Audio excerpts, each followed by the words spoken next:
Good morning বন্ধুরা, কেমন আছো তোমরা সবাই? আই হোপ তোমরা অনেক ভালো আছো। আমিও কিন্তু ভীষণ ভালো আছি। আমি খুশি আর তোমরা দেখছো খুশিস লাইফস্টাইল। আর আজকে না হচ্ছে শনিবার, আর এই ধরো এখন সকাল 7টার মতন বাজে। এখন থেকে কিন্তু তোমাদেরকে সাথে নিয়ে একটা নতুন ভিডিও স্টার্ট করছি। আই হোপ তোমাদের দেখতে ভালো লাগবে, আর পুরো ভিডিওটা কিন্তু শেষ পর্যন্ত দেখার অনুরোধ রইল। আর দেখো সকাল সকাল উঠে কিন্তু আমি এবারে ব্রাশ করে নিচ্ছি, আর মায়েদের কিন্তু সেন্সোডাইন ইউজ করে আর কি মাজন।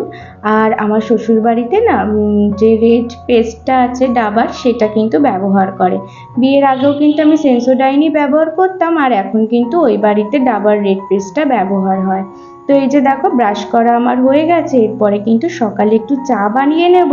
আর আজকে না ইচ্ছা করছে দুধ চা খেতে, কারণ কি বাপি কচুরি নিয়ে এসছে। সকালের আর টিফিনটা সেরকম বানানো হয়নি, আর মায়ের যেহেতু শরীরটা ভালো নেই, বাপিকে বললো তো ওই জন্য কচুরি নিয়ে এসছে। আর এই যে দুধ চা আর কচুরি খেতে কিন্তু আর কি বেশ লাগে। জানি এটা কিন্তু প্রচণ্ড শরীরের ক্ষতি করবে আর অম্বলও হবে, কিন্তু এই যে গ্যাসের ওষুধ খেয়ে নিয়েছি একটারেই 3টে লুচি খাবো আমি। বেশি কিন্তু খেতে পারি না লুচি পরোটা, 3টেই খাবো নিয়েছি। এখন দেখা যাক, যদি খেতে পারি খেয়ে নেবো। আর টিফিনটা আগে সেরে নি, বুঝলে তো, তারপরে কিন্তু অন্যান্য কাজগুলো আমি করব। আর কালকে তো তোমরা শুনলে আমার প্রচণ্ড মন খারাপ ছিল। তারপরে না মায়ের সাথে গল্প করে আর এসির একটু হাওয়া খেয়ে না মাথাটা অনেকটা পরিমাণেই ঠান্ডা হয়েছে, আর অনেকটাই ভালো লাগছে। দেখবে যখনই কোনো টেনশন হয় বা কোনো রকম মন খারাপ হয়, সবচেয়ে বেশি কিন্তু মায়ের সাথে আর দিদির সাথে কথা বলেই মনটা ভালো হয়। তো আমারও কিন্তু সেই রকমই, মনটা কিন্তু ওদের সাথে কথা বলেই বেশ ভালো হয়েছে। আর তারপরে না একটু টিভিতে গান চালিয়ে দিয়েছি মোবাইলের সাথে কানেক্ট করে, তারপরে সমস্ত কাজগুলো বলছি করে নেব। আর জানো তো, ভিডিও করতে গেলে না এখন এত পরিমাণে ফোনটা গরম হয়ে যাচ্ছে আমার। আগে কিন্তু এরকম হচ্ছিল না। তোমাদেরও কি এরকম হচ্ছে? যারা যারা ভিডিও করো তাহলে কিন্তু বলো। আর আমি না ভীষণ টেনশন পাচ্ছি যে কেন আমার ফোনটা এতটা পরিমাণে হিট হয়ে যাচ্ছে। তো আর না রান্না করার ভিডিওগুলো তোমাদের সব কিছু শেয়ার করতে পারছি না, কারণ কি গ্যাসের কাছে এলে না ফোনটা আরও বেশি টেম্পারেচারটা হাই দেখাচ্ছে, সেই কারণে। আর দেখো না আমি একটু ভাজা করে নিয়েছি, পটল আলু ভেন্ডি সব কিছু দিয়ে, আর একটা আম ডাল করে নিচ্ছি। এই গরমকালে দেখবি টক ডালটাই যা খেতে ভালো লাগে, অন্যরকম না আর কিচ্ছু খেতেই যেন ভালো লাগে না। এদিকে ভাতটাও কিন্তু আমি রান্না করে নিয়েছি, আর বাপির জন্য কিন্তু পটল আলু দিয়ে কষা কষা করে একদম করেছি, কারণ বাপি না এটা খেতে ভীষণ ভালোবাসে।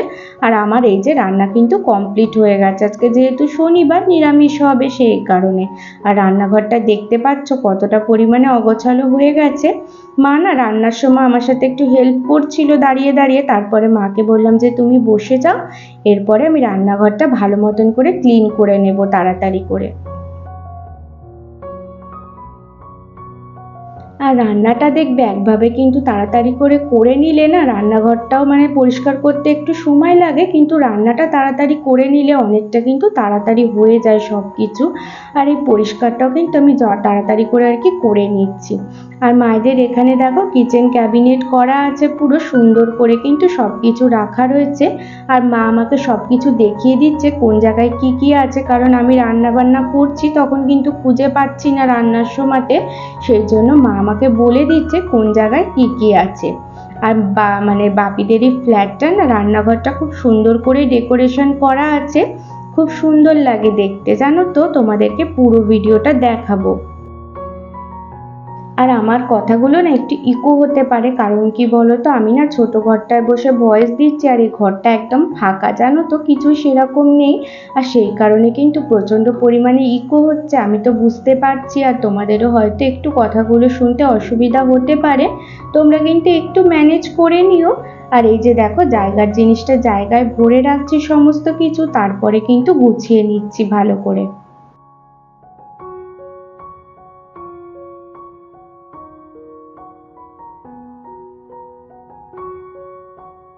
আজকে এত পর্যন্ত ভিডিওটা যদি আমার কোনো নতুন বন্ধু দেখে থাকো, তাহলে কিন্তু অবশ্যই আমাকে একটা কমেন্ট করে জানিও যে ভিডিওটা দেখতে তোমাদের কেমন লাগছে।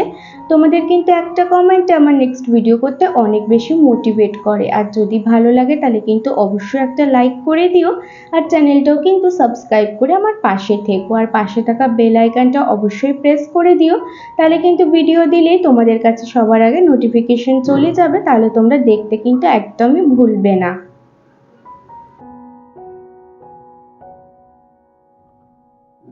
তো ওই সাইডটা তো দেখো আমি ভালো মতন করে ক্লিন করে নিয়েছিলাম। এরপরে কিন্তু এই যে গ্যাস কাউন্টারটা আর গ্যাসের যে জায়গাটা সমস্ত কিছু সুন্দর করে পরিষ্কার করে নেব। আর গ্যাসটাও কিন্তু ভালো মতন করে ক্লিন করে নিচ্ছি। আর রান্না বান্না দেখবে তাড়াতাড়ি হয়ে গেলে তারপর কিন্তু রান্নাঘরটা পরিষ্কার করতে আর একদমই বেশি সময় লাগে না। তো ঝটপট করে কাজগুলো কিন্তু সেরে নিচ্ছি। আর মনে হচ্ছে কতক্ষণে স্নান করে ঘরের মধ্যে ফ্যানের নিচে বসবো, তাহলে কিন্তু একটু ভালো লাগবে শরীরটা। আর একদম সকাল সকালই কিন্তু রান্না বান্নাগুলো সব করে নিচ্ছি। কিউট বেবি অ্যাক্টিভিটিস থেকে দিদিভাই আমার কালকে কমেন্ট করেছিল যে মন খারাপ করো না বোনু, আমার কিন্তু তোমার সাথে কথা বলতে ভীষণই ইচ্ছা করে, কিন্তু আমার তো ফেসবুক আর ইনস্টাগ্রামের কোনো অ্যাকাউন্ট নেই, সেই জন্য কিন্তু তোমার সাথে কথা বলতে পারছি না। কিন্তু তুমি যদি চাও তাহলে কিন্তু আমি হোয়াটসঅ্যাপ নাম্বারটা তোমাকে কমেন্ট বক্সে দিয়ে দেবো, তাহলে কিন্তু তুমি কথা বলতে পারো। তো আমারও কিন্তু দিদিভাই তোমার সাথে কথা বলতে ভীষণই ইচ্ছা করে, কিন্তু কেন জানো তো আমি নাম্বারটা চাই না, কারণ কমেন্ট বক্সে যদি তুমি দাও তাহলে তো সবার কাছেই নাম্বারটা চলে যাবে। তাহলে সেটা আমারই নাম্বার হোক কিংবা তোমারই নাম্বার হোক, সবাই তো আর দেখো সমান হয় না। কেউ হয়তো কিছু রকম ফোনও তোমাকে অন্য রকমভাবে করতে পারে, আমি কিন্তু সেই জন্যই তোমার নাম্বারটা চাই না। তোমার যদি কোনো রকম অ্যাকাউন্ট থাকতো তাহলে কিন্তু তোমার সাথে আমি ভালোই গল্প করতে পারতাম। কিন্তু যদি তোমার মনে হয় যে আমার নাম্বারটা দিলে তোমার কোনো প্রবলেম নেই, তাহলে কিন্তু তুমি আমাকে কমেন্ট বক্সে দিতে পারো, তাহলে আমি তোমার হোয়াটসঅ্যাপে মেসেজ করব। অলকা দিদি আমাকে কমেন্ট করেছে, অলকা হচ্ছে আমার নিজের দিদি। দিদি আমাকে কমেন্ট করেছে যে মানুষ ভীষণ বেইমান হয় আর নিজের ভুল নিশ্চয়ই বুঝতে পারবে একদিন। ঠিক বলেছিস দিদি, নিজের ভুল কিন্তু সবাই একদিন না একদিন বুঝতে পারে। কেউ কিন্তু বলে আর কেউ কিন্তু বলে না, কিন্তু নিজে মনে মনে কিন্তু অবশ্যই একদিন ফিল করতে পারবে সবাই যে অনেকটা পরিমাণেই ভুল করে ফেলেছে। আর যারা দেখবে সৎ হয়, যাদের মনের মধ্যে কোনো রকমই পাপ থাকে না, তারা কিন্তু মন থেকে প্রচণ্ড বেশি ভালোবাসে মানুষকে। তারপরে যখন যারা ঠকায় না, তারা কিন্তু ঠিকই একদিন না একদিন বুঝতে পারে, কেউ হয়তো বলে আর কেউ হয়তো বলে না। তো যাই হোক, আর ওইসব কথা তুলছি না, তো যা হবে দেখা যাবে। এরপরে না আমার রান্নাঘরটা পরিষ্কার হয়ে গেছিল, আর তারপরে না খাওয়া দাওয়া করে নিয়েছি। আর আমি বিকালবেলাতে স্নান করতে গেছিলাম জানো তো, কারণ কি এত গরম জল পড়ছিল দুপুরবেলাতে, স্নান করতে না ইচ্ছা করছিল না যে স্নান করার পর আবার ঘেমে যাব। সেই কারণে না বিকালবেলাতে স্নান করতে গেছি ভিডিওটা আপলোড করে।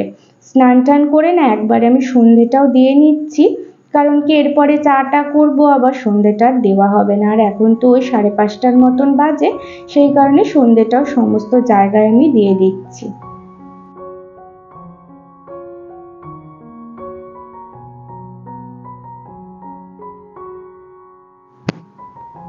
এরপরে জানো তো প্রচণ্ড পরিমাণে গরম লাগছিল, তাই জন্য একটু এসিটা চালিয়ে দিচ্ছি। এসির হাওয়া খেলে না একটুখানি মনটা ভালো লাগবে, শরীরটাও ঠান্ডা হবে।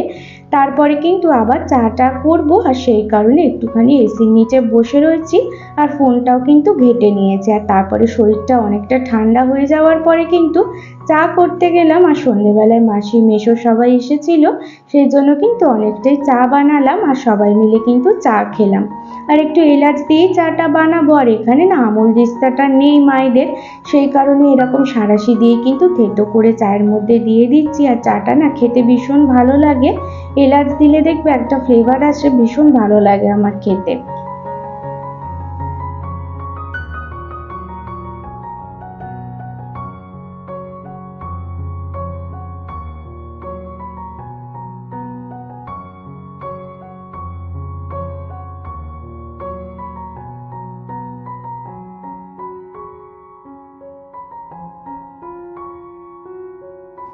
এরপরে না চাটা অনেকটা ঘন করব, আর করে কিন্তু আমার চা একদম রেডি হয়ে গেছে। এরপরে আমি সবাইকে সার্ভ করে দেব। আর সন্ধেবেলায় না যতই গরম পড়ুক না কেন, ওই চাটা না খেলে একদমই ভালো লাগে না। এই গরমের মধ্যেও কিন্তু দুবেলা আমাদের চা চাই, মানে চায়ের প্রচণ্ড সবার নেশা। আর সেই কারণেই চাটা সবাই মিলে খেয়ে নিয়েছি। আর তারপরে না চলে এসেছি রাতের খাবার বানাতে। রাতের সমস্তই খাবার আছে, কিন্তু সৌম্য এসছে রাত্রিরে, আর ও বলছে কিনা পেঁয়াজি খাবে, ভাত খাবে আর কি। ভাত খাবে বলছে জল দিয়ে, এত গরমের মধ্যে জল দিয়ে ভাত খাবে আর পেঁয়াজি। তো ওই জন্য আমি পেঁয়াজটাও কেটে নিচ্ছি আর পেঁয়াজিটাও কিন্তু ভেজে নেব। আর আমি না একটা এক্সপেরিমেন্ট করছি, মনে হচ্ছে একটা অন্যরকম পকোড়া বানাই, সবসময় তো পেঁয়াজি খায় আর সেই কারণে একটা অন্যরকমভাবে পকোড়া বানাচ্ছি, তোমাদেরকেও শেয়ার করছি পকোড়াটা। আর জানো তো খেতে না ভীষণ দুর্দান্ত হয়েছিল, সৌম্যরও খুব ভালো লেগেছিল পকোড়াটা খেতে। আর এই যে দেখো পেঁয়াজ কুচি করে নিয়েছি আর তার মধ্যে আলু সেদ্ধ দিয়েছিল মা, ওই আলুটাও একটুখানি দিয়ে দিয়েছি সামান্য, আর একটুখানি না আদা রসুনের পেস্ট দিয়েছি আর তার মধ্যে পরিমাণ মতো নুন দিয়ে নিচ্ছি।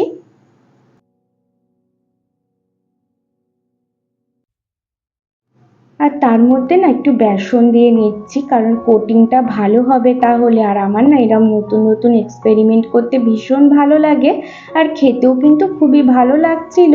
আর তোমরাও কিন্তু আর কি ট্রাই করে দেখতে পারো, তোমাদেরও আশা করি ভালো লাগবে। আর একটা ডিম ফেটিয়ে দিয়ে নিচ্ছি, ডিমটার জন্য কিন্তু একটু অন্যরকম খেতে লাগলো। আর আমরা সবাই খেয়েছি, মা তো খায় না, শনিবারে নিরামিষ খায়, কিন্তু আমি খেয়ে নিই আমিষ। আর সৌম্য বাইরে থাকলেও খেয়ে নেয়। তো এরকম ভালো মতন করে মিক্স করে নিচ্ছি। আর মিক্স করে একটুখানি কিন্তু রেখে দেব, দিয়ে কিন্তু ছোট ছোট করে পকোড়াটা ভেজে নেব, আর তাহলেই কিন্তু ক্রিস্পি হবে আর খেতেও ভীষণ ভালো লাগবে। আর তোমরা না চাইলে একটু চালের গুঁড়িও দিতে পারো, চালের গুঁড়ি দিলে কিন্তু ভীষণ পরিমাণে ক্রিস্পি হয়। এখানে তো অ্যাভেলেবেল ছিল না ঘরের মধ্যে, সেই কারণে কিন্তু চালের গুঁড়িটা আমি দিতে পারিনি। তাছাড়াও কিন্তু খেতে ভীষণ ভালো হয়েছিল।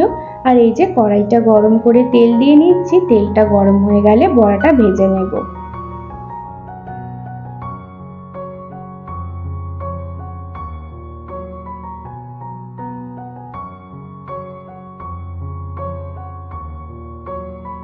আর গরমের মধ্যে বেস্ট খাবার কিন্তু জল ঢালা ভাত, জানো তো, শরীরও ভালো থাকে আর পেটটাও কিন্তু অনেকটাই ঠান্ডা থাকে।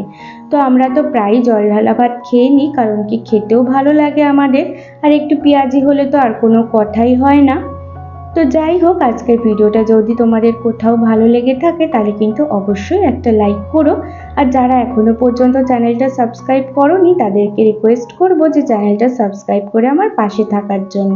আর যদি ভালো লাগে তাহলে অবশ্যই নেক্সট ভিডিওটা আমার দেখো। আর সবাই কিন্তু ভীষণ ভালো থেকো আর সুস্থ থেকো। আজকে এখানেই শেষ করলাম ভিডিওটা। গুড নাইট সবাইকে, টাটা। আবারও আসবো কালকে নতুন কোনো ভিডিও নিয়ে।